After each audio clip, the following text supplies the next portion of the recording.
தமிழில் உள்ள யூடியூப் சேனல்களில் மைக் செட் யூடியூப் சேனல் இணையவாசிகள் மத்தியில் பலரது கவனத்தை ஈர்த்துள்ளது. ஸ்ரீராம் என்பவர் யூடியூப் சேனலை நடத்தி வருகிறார். இந்த சேனல் அதன் தொடக்க காலத்தில் இருந்தே நகைச்சுவையான கண்டென்ட்டுகளுக்கு மட்டும் பெயர் பெற்றது. அவ்வப்போது எது எல்லாம் ட்ரெண்டிங்கில் உள்ளதோ, மக்களுக்கு மிக நெருக்கமாக உள்ளதோ அது தொடர்பாக நகைச்சுவையாக வீடியோக்கள் வெளியிட்டு வருவதை அவரும் அவரது சேனலை சேர்ந்தவர்களும் செய்து வருகிறார்கள். தற்போது தேர்தல் காலம் என்பதால் தேர்தல் குறித்து நையாண்டித்தனமாக மைக் செட் யூடியூப் சேனலில் போடப்பட்ட வீடியோ இணையத்தில் பலரது கவனத்தை ஈர்த்து வரவேற்பை பெற்றது.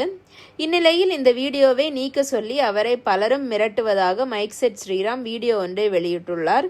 அதாவது, மைக் செட் யூடியூப் சேனலில் தேர்தல் தொடர்பாக நாங்கள் ஒரு வீடியோ வெளியிட்டோம்.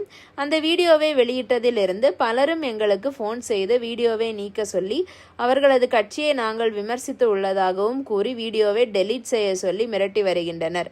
வீடியோவை டெலீட் செய்யவில்லை என்றால் நாங்கள் டெலீட் செய்து விடுவோம் அல்லது டெலீட் செய்ய வைப்போம் என்று மிரட்டுகிறார்கள். யார் என்ன மிரட்டினாலும் நான் அந்த வீடியோவை டெலீட் செய்ய மாட்டேன். வீடியோ போடுவது, அதன் மூலம் எனது கருத்தை சொல்வது என்பது என் தனிப்பட்ட விருப்பம். அதை யாராலும் தடுக்க முடியாது என்று பேசியுள்ளார்.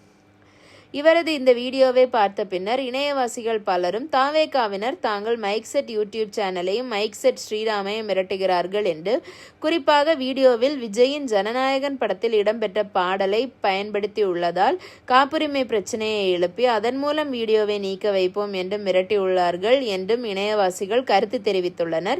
இது தொடர்பான வீடியோ இணையத்தில் வேகமாக பரவி வருகிறது. இதை பற்றி உங்கள் கருத்து என்ன அப்படிங்கிறத கமெண்ட் செக்ஷனில் சொல்லுங்கள். நன்றி.